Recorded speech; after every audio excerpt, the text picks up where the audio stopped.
And welcome back to the Constitutionals Podcast. I'm your host, Chad White. If you didn't know, this is the premier podcast for the website, cpluscomedy.com. Like I just said, it's a website. Go there. If you're watching the video, you did, in fact, see me take a swig from my hydro flask, look at my shirt, and then go, these are the same color. I think they are. They're mostly the same color. Some type of seafoam green or blue, whatever. I'm also colorblind. I'm not. Welcome back, 236, Constitutions Podcast. It's a website from C Plus Comedy, Premiere. So it's a website. Go there.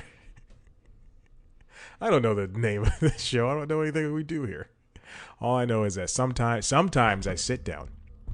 I hit the microphone. Sometimes I sit down, and sometimes I record a middling podcast for three people.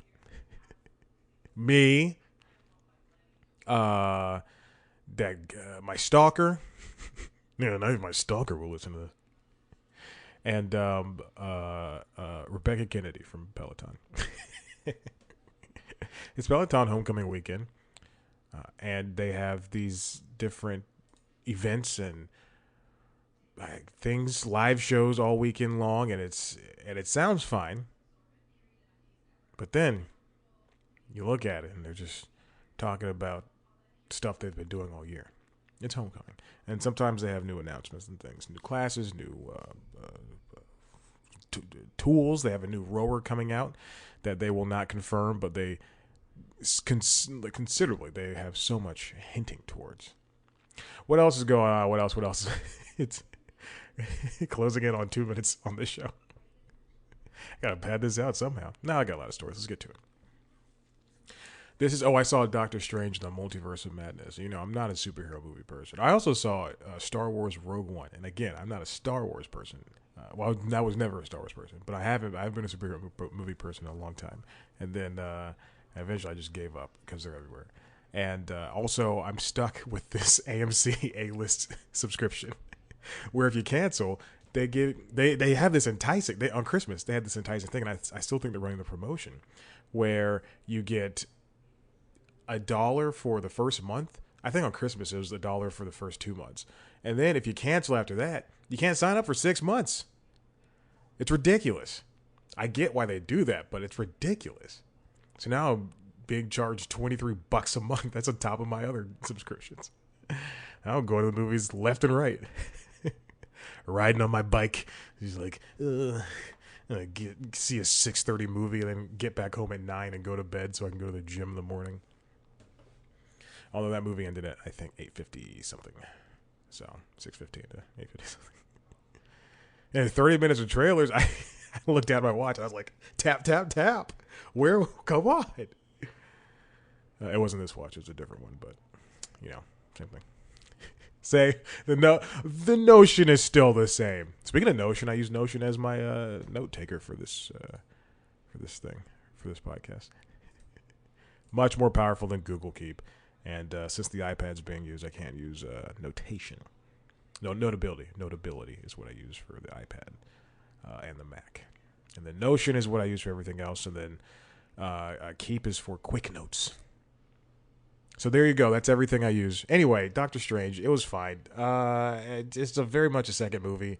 I don't know if I know everything that was going on, and I think they were trying too hard. And there's a lot of exposition, but it was bright. I'd never seen the first Doctor Strange. Actually, no. Someone tried to show it to me, and I was not having it. Years ago when it came out, when they first came out on like streaming or not streaming, but on Blu-ray. The ability to buy it is what I'm saying. And someone tried to show it to me, and I was just like, I don't want to see this movie at all. Like, I'm done with superhero movies. I'm sick of this. And then I think maybe like 2 or 3 months ago, somebody asked me to watch it, and I sat down, I watched it, and I said, all right. I finally saw it. And it's still, I was not tantalized by it. The second movie, fine, whatever, it does its thing. I think the problem is with these movies is that they have to set up these worlds, and like now they've I think now people are saying that, but like they have to tie into everything to set up these worlds. They have to nod back to 30 other movies. Oh well, The only experience I have with the multiverse was because of Spider-Man. Like, there's a line like that, and it's just. Ugh. Anyway, and that's what happens when you have these things. Let's go on to the first story. The YouTubers are not okay. This comes from Vox, written by Rebecca Jennings. Prominent YouTubers keep quitting the platform and then coming back. Call it the result of YouTube brain. So YouTube, like every other social network out there, and I guess we could call it one, YouTubers are having this issue of, when you get really really good at doing something. Like if you get if I've done news time for 8 years now, 8 or 9, I don't know, who cares. I've done hundreds of episodes of news time, and I know the beats I want to hit. I know how the episode's supposed to look, or even when I go outside the box. That's what an episode generally comes to what it's supposed to look like. Same thing for a TV show like The Goldbergs. I love that show to death, and I'm so glad it got renewed for the final 10th season because it cannot last past that because they've built themselves into the 80s. But every single episode is the same. There's an A story, there's a B story. There's two characters in the A story. One character at the end of the act 2 always gets mad at character character number 1, and storms off. And then in act 3, everything concludes with an 80s song, and they always say something like along the lines of, you were my best friend and I can't believe I took you for granted, or I love you, Mom, I just wish you would just not be so clingy all the time, things like that. And that's how Goldberg's is all there. I don't think there's one episode that ever eschewed that style. If you hear diners, drive-ins, and dimes on the TV, it's Friday. Okay, so with that said, YouTube brain is what Ms. Jennings is calling it. It's the same thing of Twitter brain, or TikTok brain. You spend too much time on one platform, then you start writing like it, acting like it, doing all that, doing the trends and whatnot. And the creators that she's referring to, people I don't know, but these people are experiencing that, and maybe it's a sign of mental instability. No, it's not. But these people are seeing that, and they feel themselves getting trapped and sucked into this form of creating things that just doesn't feel like them in the long run. And we've got people like she writes about Shane Dawson, who used to be a vlogger. Is he still a vlogger? And then he got in trouble in 2020 for doing racist things, as all white men should. And also Nick Cannon is up there too. And then he took a 15-month hiatus, and then he came back in October 2021 with a video called "The Haunting of Shane Dawson," and has more updates and ghost theories. Anyway, but there's in order to see this in action, you can see, if you want a really good understanding of, or a hyperbolized version of what this is, there's an SNL sketch that has Daniel Kaluuya in it, that he did with Kyle Mooney, called Viral Video Apology. And I think they've done this twice now one more time since that. But it is very much like, we're going to do pranks, and then it turns into this real thing. And it just, if you really want to get a sense of where they're coming from and all that stuff. Anyway, it's what she's getting at in the short of it is that there's a lot of people doing things on YouTube that it becomes part of their lives, and maybe don't necessarily believe it in the beginning, but then they start believing it. It's influencers doing stupid things, and it doesn't really fit their personalities. But yeah, so anyway, YouTube brain is real, just like TikTok brain. You can, those girls that are saying, oh God, what is it called? They're seeing videos of people with oh God, what is it? They had on TikTok, they're seeing videos of people with tics, and they're moving their hands, and they're Tourette's. They're seeing people with Tourette's, and then they're developing Tourette's on their own because they're watching all these videos of Tourette's, and so it's it's a form of that. Or Twitter being racist. Hey, Elon Musk. This next one comes from Ariel Shapiro over at The Verge. Bill Simmons is getting a huge promotion at Spotify. He gets a big promotion, is what she said. I said huge. Any Hoosers. Spotify has been changing up this podcast approach in the past couple of months. Actually, in the past couple of years, they bought Gimlet and The Ringer, which Bill Simmons was in charge of The Ringer. And now Spotify, as after losing a bunch of top execs in the past month, Bill Simmons is going to stay around and he's going to double down on that job. Spotify, Nova's meowing because she's ready to eat because it is time for her to eat.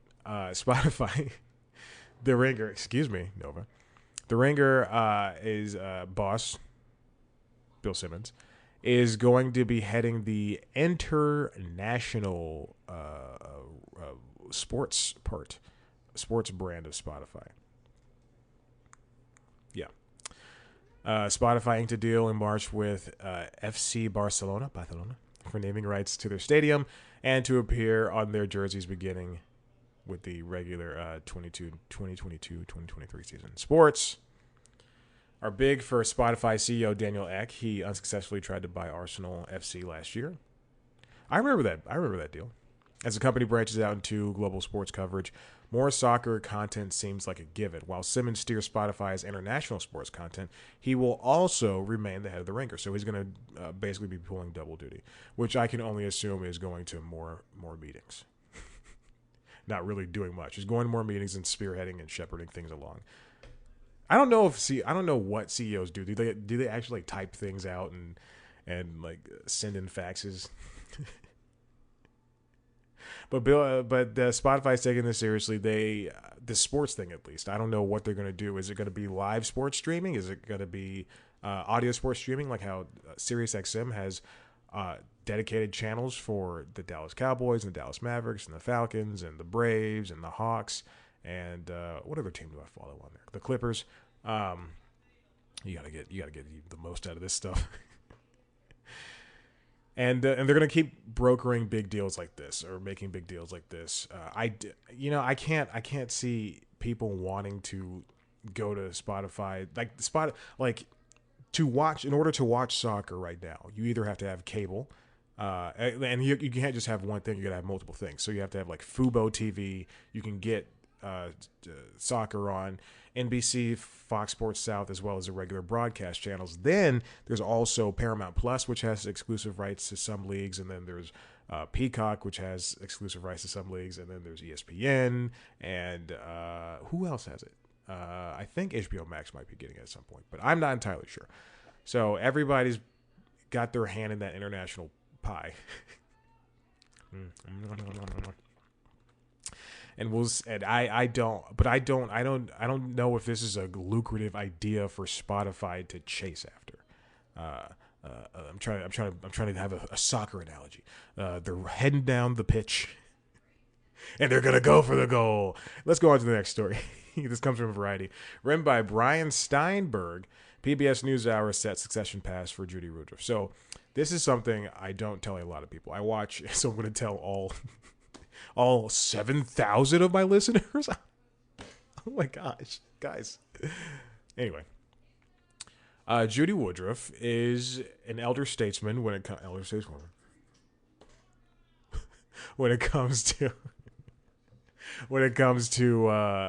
doing the news, and she's been with PBS NewsHour for I think since 2016, or she's been doing it on her own since 2016. And she and Gwen Ifill, who was just another stalwart in the public news land. Phil is what I was going to say, but land. They both hosted. They were named co-anchors and co-managing editors in 2013. But Judy Woodruff is the host of. I watch PBS NewsHour every day, at least 4 or 5 days a week, at 6 o'clock when it comes on, and I quite enjoy the show. It's a very baseline news. It's not very entertaining. It can be very boring, and quite frankly, I could fall asleep during episodes, but I gotta make dinner. But now it has been rumored, this is not official, but that Judy is going to leave in early 2023, and Amna Nawaz and Jeff Bennett are going to be the double anchors. Jeff Bennett hosts the PBS NewsHour Weekend, and Amna, whom I love dearly, I love seeing her. She hosts when Judy's not there, and she's also essentially the lead correspondent. But this is great news for PBS NewsHour, keeping it diverse, and they have. They're both great people. But Judy is about 75 years old, and she's basically going to carry through this to the midterms. And a lot of people her age tend to mull changes in their career. Andrea Mitchell, also 75, not only contributes to a variety of NBC News reports as its chief foreign affairs and Washington correspondent, but holds down a weekday hour on MSNBC. Leslie Stahl he's 80 years old, still hosts, excuse me. That's very rude. Leslie Stahl is a woman. I'm sorry, I'm thinking of somebody else. Leslie Stahl is 80 and still continues to hold down the 60 Minutes for it. Lorne Michaels is 77, and he's got SNL presumably until that ends. When I was reading this earlier this week, I feel so bad for calling Leslie Stahl a woman. I mean a man. Damn it. Lorne Michaels. I have this theory that SNL's in its 47th season, and he basically told all of the current cast members to stick around until 50. I have this theory that one of two things might happen. SNL is very popular, and it's kind of like a stalwart on I love that word, on NBC's schedule. No one's been able to topple it, and even if ratings waver, it's gotten a second life thanks to YouTube and TikTok and online, being online, period. I think that he will retire no matter what at 80, just to get to 50. I think he will retire, and then he will wait a minute. Oh, The Simpsons are at 37 or 30. Yeah, 37. Okay, or 34. Okay. I was trying to think, like, are SNL and The Simpsons the same age? But no, they didn't start in the 70s. Oh, God, I already hate watching this first two seasons now. It's very true. I don't like watching the first two seasons of The Simpsons. Although FX, they air the episodes basically from the FX and Freeform and everybody who airs Family Guy, The Simpsons, and Bob's Burgers, including Cartoon Network, they all air them from episode 1. And Comedy Central, they do this for Seinfeld and Friends and The Office. They all air episode 1 to episode, the last, or the most current thing they have. And it pisses me off. Just do blocks. I know how programming works. I work with programming. I've done this for years. Just do blocks. Blocks are easy. You have all these episodes of The Simpsons. You have all these episodes of Family Guy, Bob's Burgers, Friends, The Office. Just do, this is Michael's craziest stunts night. Here's a Mother's Day marathon for Marge and Lois and Linda. It's ridiculous. Just do themed blocks. You don't have to do episode 1, episode 2, episode 3. It's insane. Nobody watches like that. I've seen all those shows enough to go, yes, this is The Office and this is how it's supposed to happen. This is Friends. Oh, Ross and Rachel aren't dating. Oh, Joey's got a job on Days of Our Lives. Oh, Chandler and Monica sneaking around. Now they're not. Phoebe's having babies. Her brother's babies. It's ridiculous. Sometimes I know, I have all of the streaming options. I have every single streaming option. But I also have YouTube TV. And you can hear diners, drive-ins, and dives right now. Sometimes I just put it on. I just want to listen and watch. I don't want to have to choose an episode. So listen up, everybody. Stop playing episodes 1 through whatever. Just go. Just give me what I need. Give me blocks. I work in television. I know how it is. Anyway, I think Lorne is going to retire at 50. At 50 seasons, when he turns 80. And then the rumor, which is unfounded and I don't think is going to work out, is that he's going to pass off the show to Kenan Thompson, which I don't think is going to happen. But I do think it won't be under one person. It'll be under like a team of people that he really trusts. And I quite like that. There's also, and we're done with this Judy Woodruff story apparently, but there's also the Second City put up a they got back together, and this comes from the Chicago Sun Times. I swear to God, if this is under subscription, uh, Second City came back and they now have an advisory board, and the UCB has generally the same thing. UCB, oh God, Upright Citizens Brigade, I guess is what I should Google. Upright Citizens Brigade. They were in the news recently. But you might know that the past couple of years have not been good for the Upright Citizens for what's it called? Improvisational comedy.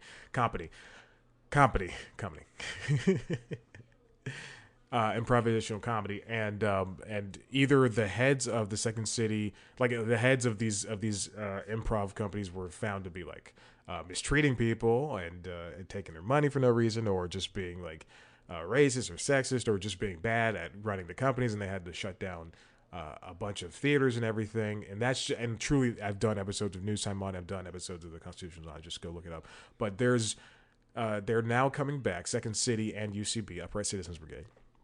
And Upright Citizens Brigade was run by Matt Walsh, Amy Poehler, Ian Roberts, and Matt Braunger. And then Second City was run by a bunch of other people whose names I could care less about. But we know that our favorite comedians have come out of these places, and now they're going to be run by those comedians. People who or not run by, but people who can point them in the right direction for what comedy should be. And so this comes from Chicago Sun Times, written by Daryl Jevons. This is something I've just thought of, and this is off the cuff. Look, I'm very flexible.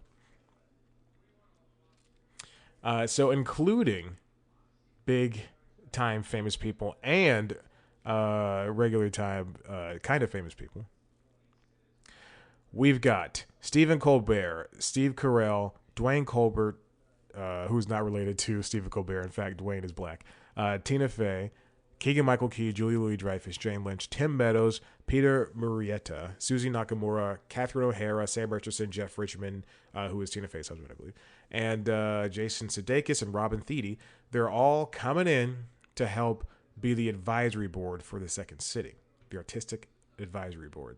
So they're going to be able to not do the day-to-day stuff, but to whenever something needs to happen, or like just something needs to be decided upon, they will, or they just need to help point the company in the right direction for diversity and for being funny in general.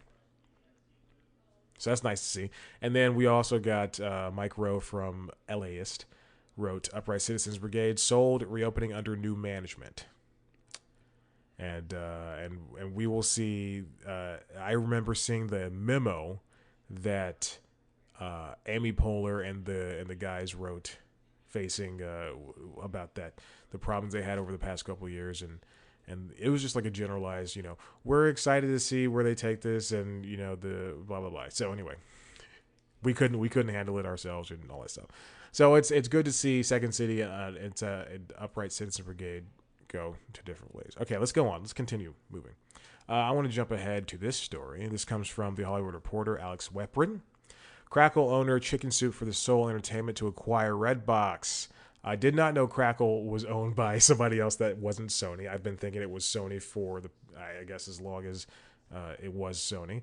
But now Chicken Soup for the Soul Entertainment, which is, yes, based on the book series, has a $375 million all-stock merger that includes the assumption of Redbox's $325 million debt and $50 million in Chicken Soup for the Soul stock. While there's no indication that the DVD kiosk will be disappearing in the near future, in fact, the company's touted future growth in DVDs thanks to a slate of big-budget blockbuster movies this year. In a statement announcing the deal, Chicken Soup for the Soul indicated, can we just call him Chicken Soup? The deal was really about further expanding its footprint and free ad-supported streaming video. So Crackle is free. You have to watch it with ads, and it is, I think I mentioned this last week, the worst app. The worst out of all of them. Tubi was in the free sector, and Pluto's in the free sector as well. They're both in the free sector. And now we have Amazon Freevee. The thing is, two of those, all three of them are Freevee is run by Amazon, so it's going to have at least a decent base, even though Amazon Prime is the worst out of all the premium streamers. And then Pluto has really stepped it up in the past couple of years. And when Fox bought Tubi, I mean, it just became better acquisitions for them as well. So I don't understand why Crackle is so bad, so stinking bad. But Redbox does have a streaming platform, streaming service, and you can go onto the Redbox app and you can rent movies. And I think you can even buy them. And the same thing for the AMC Theaters app. You can buy movies on the AMC Theaters app. I don't know why you would, because it does not connect to Movies Anywhere or Vudu or anything. So don't buy your movies there. Buy your movies on iTunes and Redbox and Vudu and Google Play and Amazon. Don't buy your movies somewhere where it's going to be locked into an ecosystem like that. It's ridiculous. And so now, Nova's coming over here again, and so my guess would be that with the people who already use Redbox and who consistently use it, because internet is still not available. I think the infrastructure plan was signed into effect with the internet, and Comcast and Google and AT&T and all those people are going to get together and do and try to provide internet to the middle Americas where it's hard to get fast speed internet, high speed internet. But I can only assume that Redbox DVDs are still doing well in places like that. I know there are parts of Atlanta where there are a lot of kiosks, and I think there's only one near me at Pond City Market, at a CVS at Pond City Market. And I used to love Redbox. I love it so much because it was just easy to go there, pay $1, rent a movie, pay $5, rent a game. Watch it, play it, and then do whatever. She just bit me. Yeah, I know. She's very hungry. I'm trying to rush through this. Don't worry. So, if anything, I think what they should do is merge the Redbox streaming. They should merge Crackle into Redbox streaming. Do not use Crackle. They should merge Crackle into Redbox streaming. And it's the only place you can watch The Critic, which is insane. I was thinking about The Critic earlier this week, and I Googled it. And guess what? It said Crackle. And I was like, no, I'm not going to watch it on Crackle. And I tried to buy the DVDs, and I couldn't.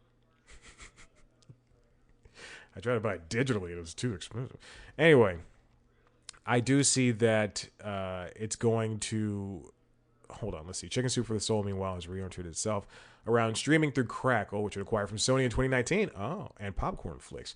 Now it is betting that Redbox nascent streaming offering, combined with its loyalty program, and yes, the DVD kiosk, can propel it forward to the streaming market, saturated with increasingly expensive paid offerings. Even in a recession, the CEO said on a conference call about the big deal. I would think, do what HBO Max is doing, put everything into one, and then, go off by name there. Redbox is a good name, and I still like Redbox a lot. I haven't been there in years, and I have no reason to, but I do appreciate what it's doing.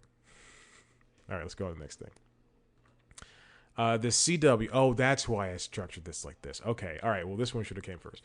The CW had a bunch of cancellations recently, and we can blame it all on, they say, this is coming from Leslie Goldberg, but she says streaming. I say blame it on corporate. But I love corporate. I love the corporate structure. I love it so much. Please keep me. Mad about the CW's cancellations, blame streaming, but also its unusual corporate structure. So CW came about in 2006. Obviously, it was a joint venture. Not obviously. It took over the spot for the WB. I love Michigan J Frog. How is he racist? I don't know. Anyway, took over for, and don't send me letters, and he took over for the UPN and WB, and it's owned by Warner Bros. TV and CBS Studios. It was a good way for them to just basically dump shows that nobody was, that would get like a decent following, but nobody was going to be ravenous over. But they did have shows people were ravenous over.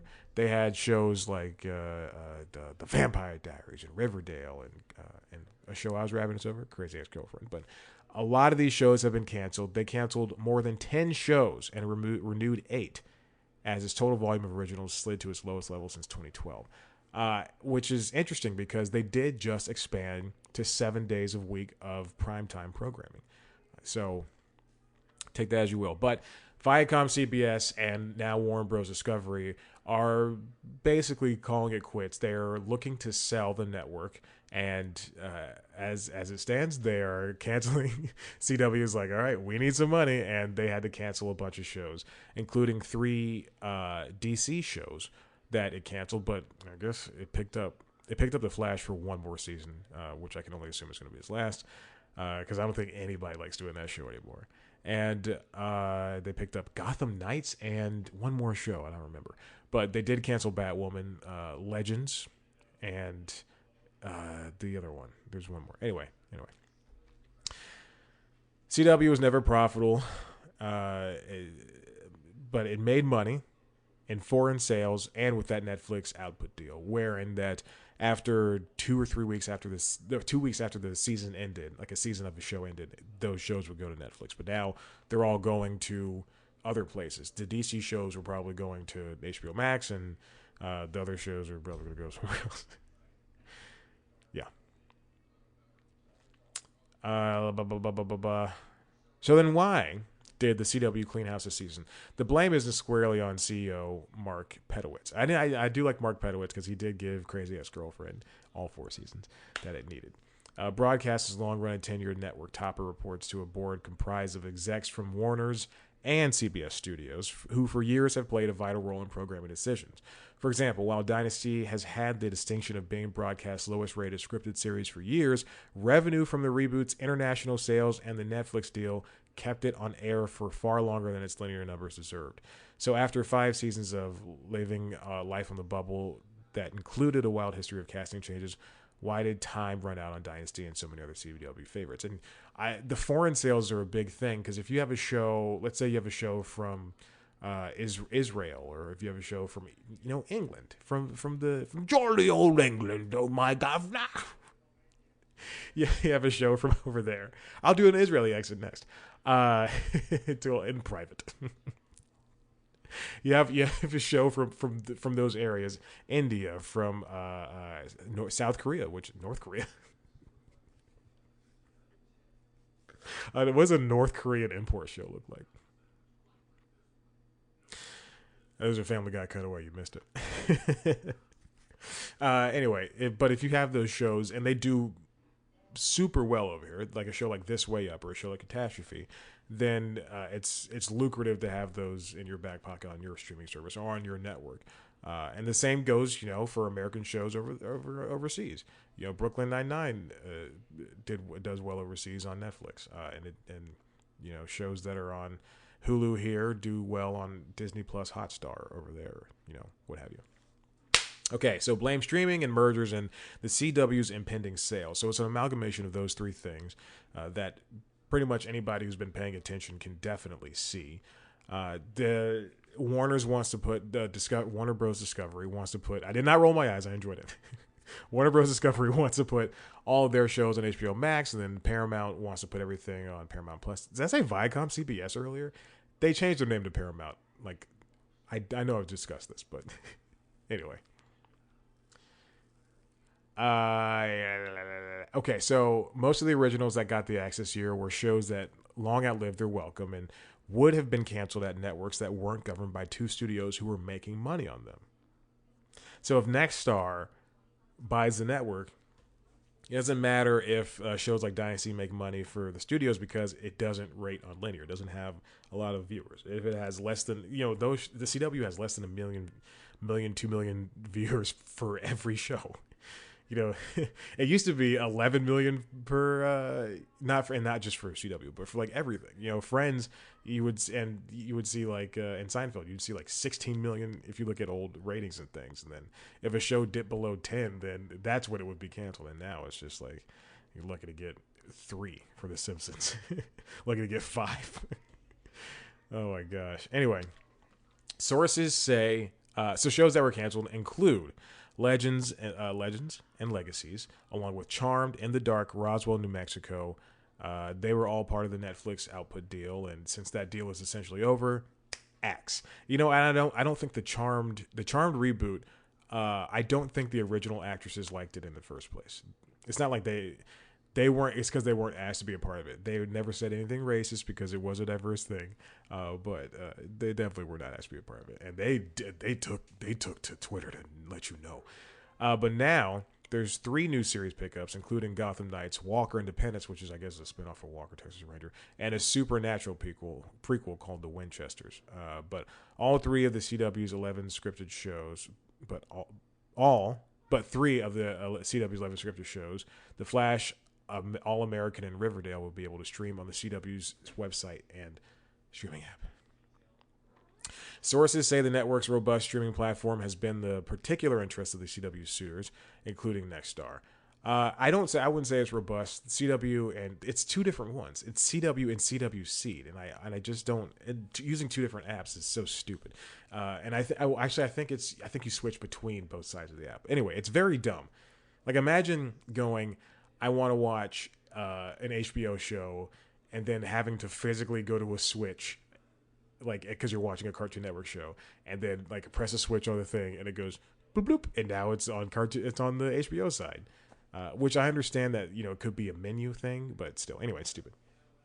Affiliates have complained for years about the CW's increased digital presence, as companies like Nexstar do not receive revenue from those platforms. However, should Nexstar actually own the CW, that's digital money in the bank. It also doesn't hurt that the CW's foreign acquisitions, featuring the likes of Patrick Dempsey, Brendan Fraser, and Freddie Highmore, and unscripted fare like Whose Line Is It Anyway, and all those comedy shows they have, which suck, also have stacking rights lined up at CW Seed. In short, it's all part of Warner's and CBS Studios cutting bait in an effort to make the CW more appealing to would-be buyers.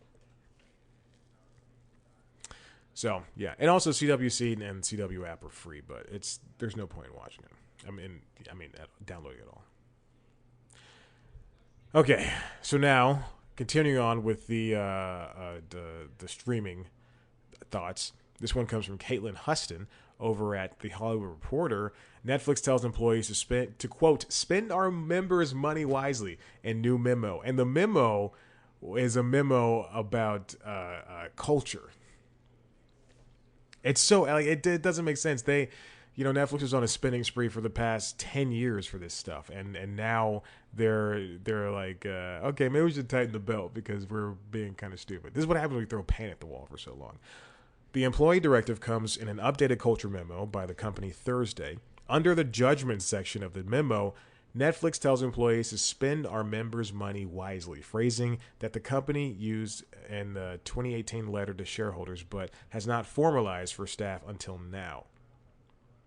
In this same memo, they go, but avoid rules, which this is so stupid. Netflix attributed 200,000 subscriber loss to account sharing and the pandemic and increased competition from its rivals, but they are basically having trouble landing everything. And now we've got an ad-supported section of Netflix coming later this year. It was supposed to be next year, but it might be coming sooner. Okay. Here's the thing. And I guess it's because I'm a person who has, again, YouTube TV, and I don't mind ads. Listen to podcasts, there's ads and stuff like that. But if there's too many, there's an issue. Netflix is the biggest streaming company, probably one of the biggest entertainment companies in the world. It is allowed to have, if it wants to do ad-supported stuff, then let it have ad-supported stuff. You don't have to pay for it. That's why you pay for the better version. If they want to do, if the cheapest tier they have is $5 or $8 for the ad-supported, and it's ads, and you get like one ad before a show and one ad after a show or one ad during a show, by all means, whatever. You're spending $5. You don't have to. They give you the options. Peacock, Paramount Plus, they give you the options to spend, and HBO Max, they give you the options to spend more money. If you don't want to spend more, then buy it. Buy stuff. If your problem is watching ads and something's free or cheap, and you're like, I can't do this, then you need to worry about other stuff than doing the ad thing. Okay, she's crying. I gotta hurry this up. So Netflix, Nova, stop. Come here. Netflix says this talk of cutting backs is not Netflix said this, but the talk of cutting back on costs has caused worry among employees at Netflix who have seen a slowdown in hiring and fear future layoffs. I you know I don't know if Netflix has always been the same size company it's always been, but it's it's it's interesting to see the like even the biggest company in the world, including Disney, struggle with the things that their adversaries would usually have to deal with. Yes, Nova, you're gonna get fed in less than 10 minutes. So yeah, I want to see how they navigate this, and I think it. In fact, I don't think it comes from cutting back on shows and everything, and movies and such. I think it'll come from not wasting time on acquisitions. Don't try to buy Seinfeld or Friends or any of that stuff, and really putting time and effort into what you have. It shows that were canceled, like Meghan Markle's show Pearl. That show, you put Meghan Markle's name on it, it's still. I think it would have pulled in a lot of viewers who just like her, and if you can double down on what you have now and say, okay, Lock and Key, that's a show that people seem to like, instead of just canceling things for arbitrary reasons, like it wasn't talked about on Twitter for 3 days straight or something like that. And yeah, so anyway, not everything's going to be Stranger Things. They should really start understanding that not everything is going to be like the other shows that they have. Sometimes things are just going to have cult fandoms, like oh God, what is that show that the Matrix people did? Sense8. Like Sense8, they canceled Sense8, and there was a fervor because it's an LGBTQ show, and a darn good one, but it was like a good sci-fi show that people really loved that had a lot of representation. Then they cancel it, and then there's an uproar for it.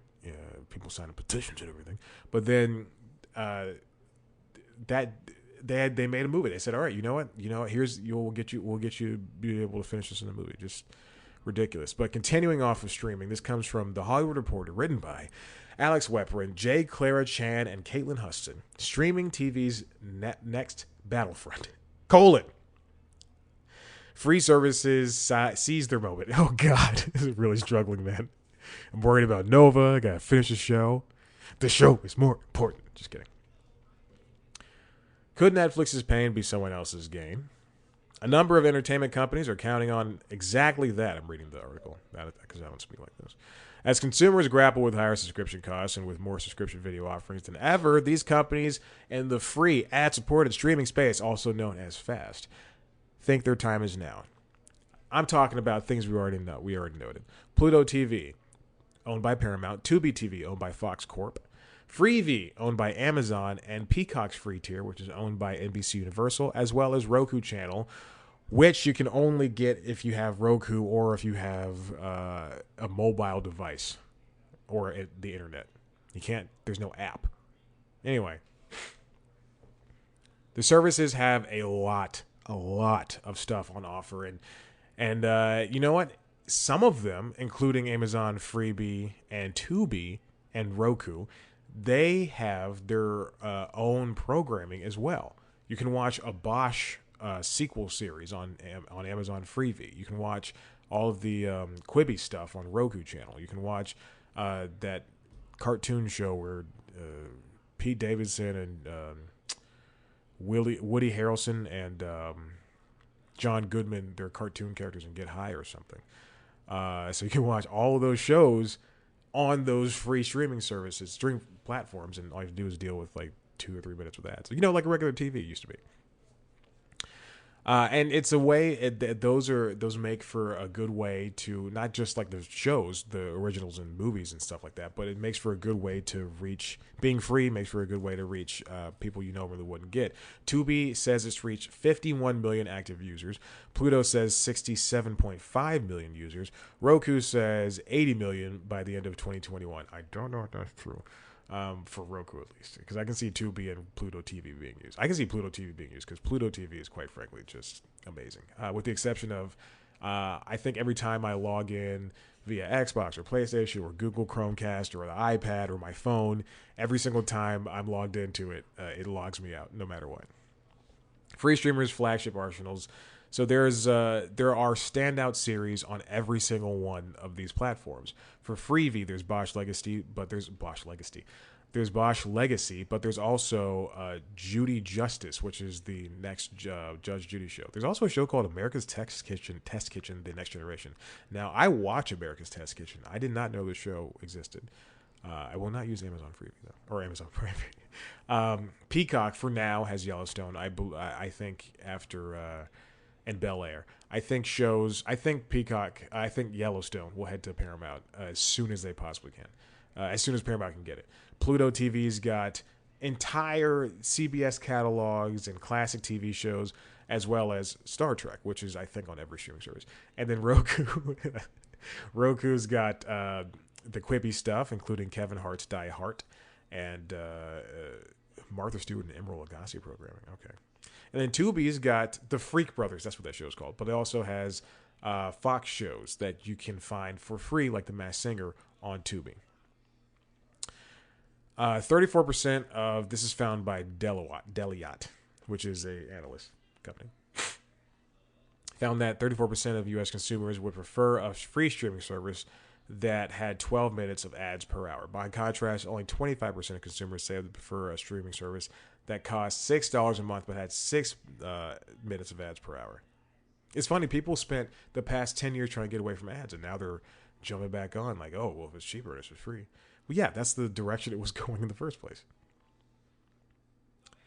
And you know, Amazon is promoting Freevee like constantly now, even though they changed the name from IMDb TV to Freevee, and which is a stupid name, but it's and same thing for Roku Channel. Roku's been, you know, spearheading new shows, new movies for this, and they're really looking into how, again, I think it kind of goes back to, and you know what? Yeah, I think it goes back to like middle America where there are still red boxes and people are ready to, they're not ready to give up DVDs because they don't have the internet infrastructure. But then again, if those same people don't want to spend $15 a month on HBO Max and they don't want to spend $20 a month on 4K, you know, Netflix streaming, and all they can afford is, you know, or even want to buy. It's not even about affording. It's about wanting to buy. Like they want to get Disney for their kids, and they want to get the $8 streaming in Netflix because they're the only person who's going to use it. And then they go, okay, well, here's Peacock is free and Tubi is free, and I have a Roku, so my Roku channels, I got that stuff, and then I got whatever Pluto TV is. That's and they're spending less than $20 a month, and so that is where that can go. That's where that niche fits in. There's a different levels for everybody. Not everybody's going to spend an untold amount of money on streaming services every month, but you know, there's people who just want to, you know, just watch Sanford and Son, or Sanford, the sequel series to Sanford and Son, which is a real show and it's not good. Sanford and Son's great. Sanford, not. Because Son left. Majority of direct-to-consumer value at Paramount remains with Paramount Plus, while Pluto, as well as Showtime, showed, quote, softness in their net user ads in the first quarter. Pluto TV viewing hours have gone up. Freevee's got original movies. We're just seeing increases year over year, and it's great. Listen, if you like what you heard here, do you want to hear more of me talk about this? Head on over to the website, cpluscomedy.com. You can see me talk to your favorite comedians and comedy-adjacent people. I'm double-checking to see if I actually have... There's a couple of interviews supposed to be set up. But I don't think it's happening this week. It'll probably happen next week because today is Friday. Any Hoosers, head over to the website, cpluscomedy.com, where I do all that stuff. If you want to see a video version of this show, youtube.com/cpluscomedy. You can see me. You can hear Nova in the background. You can hear Diners, Drivers, and Dives. You can see those Tide Pods I just bought on my kitchen table, along with my multivitamins, which costs $30. And you can see a shirt that my friend bought me for Christmas one year. As well as News Time, which is our premiere show. I promise there are 2 episodes literally just sitting on my computer that I need to put out. And also I have 2 episodes I need to write and shoot. So hopefully by Monday next week. We'll see what happens. Those will be out. But yeah, anyway. and one was time sensitive. One was the Met Gala, but whatever, who cares? Any Hoosers, Instagram, Twitter at C Plus Comedy, Facebook. Wait, Instagram and Twitter at Chad Black White. Facebook. There's a group. Like us on Facebook. Rate, review, subscribe to this show wherever you get your podcasts. Thank you for listening. I already armed the recorder, so this is going out now. Here we go.